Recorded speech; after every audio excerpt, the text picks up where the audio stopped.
Anand Mahindra X social ക്യാമ്പിൽ ഒരു തീപിടുകയുണ്ട്.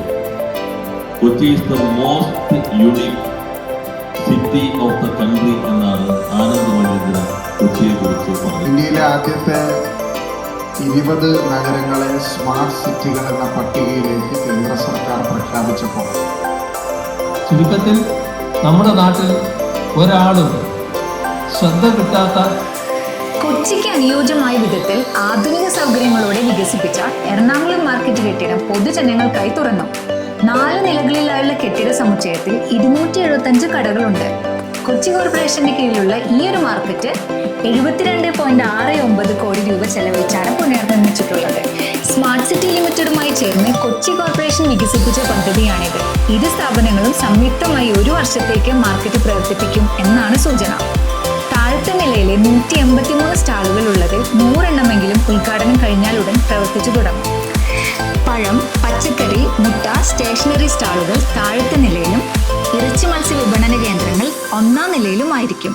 2ഉം 3ഉം നിലകൾ നിലവിൽ ഒഴിഞ്ഞുകിടക്കുകയാണ്. മുകളിലത്തെ നിലയിൽ ഓപ്പൺ റെസ്റ്റോറന്റ് ഉണ്ടാകും. 130 പച്ചക്കറി കടകൾ, 52 സ്റ്റേഷനറി കടകൾ, 28 ഇറച്ചി മത്സ്യ കടകൾ എന്നിവ താഴത്തെ നിലയിൽ പ്രവർത്തിക്കും. കൊച്ചി കോർപ്പറേഷന്റെ ഉടമസ്ഥതയിലുള്ള 1.63 ഏക്കർ സ്ഥലത്താണ് മാർക്കറ്റ് വികസിപ്പിച്ചിരിക്കുന്നത്. ലോകോത്തര നിലവാരത്തിലാണ് മാർക്കറ്റ് കോംപ്ലക്സ് ഒരുക്കിയിരിക്കുന്നത്. പഴയ മാർക്കറ്റിന്റെ തനിമ നഷ്ടപ്പെടാതെയാണ് നിർമ്മാണ രീതി. വിനോദസഞ്ചാരത്തിനായി കൊച്ചിയിലെത്തുന്നവരെയും ആകർഷിക്കുന്ന രീതിയിലാണ് രൂപകൽപ്പന. മാലിന്യ സംസ്കരണത്തിനും പാർക്കിങ്ങിനുമെല്ലാം പ്രാധാന്യം നൽകിയിട്ടുണ്ട്.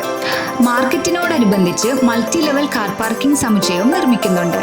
കൊച്ചിൻ സ്മാർട്ട് മിഷൻ ലിമിറ്റഡ് ആണ് മാർക്കറ്റിൽ എത്തുന്നവർക്കായി പ്രത്യേക പാർക്കിംഗ് സൗകര്യം വികസിപ്പിച്ചിരിക്കുന്നത്. 24.65 കോടി രൂപയാണ് നിർമ്മാണ ചെലവ്. 120 കാറുകളും 100 ബൈക്കുകളും പാർക്ക് ചെയ്യാൻ കഴിയുന്ന പാർക്കിംഗ് സമുച്ചയമാണിത്. ശുചിത്വത്തിന് ഊന്നൽ നൽകി ആസൂത്രണം ചെയ്തിരിക്കുന്ന മാർക്കറ്റ് കോംപ്ലക്സ് ആണിത്. 3 നിലകളിലുള്ള കെട്ടിടത്തിന്റെ ഓരോ നിലയിലും മാലിന്യം ശേഖരിക്കാൻ പ്രത്യേക സംവിധാനങ്ങളുണ്ട്. സ്ത്രീകൾക്കും പുരുഷന്മാർക്കും വികലാംഗർക്കും പ്രത്യേക സൗകര്യങ്ങളുള്ള 82 വിശ്രമ മുറികളും തയ്യാറാക്കിയിട്ടുണ്ട്. പ്രതിദിനം 1 ടണ്ണോളം മാലിന്യം വളമാക്കി മാറ്റാൻ കഴിയുന്ന ഒരു ഖരമാലിന്യ സംസ്കരണ സംവിധാനവും ഉണ്ട്.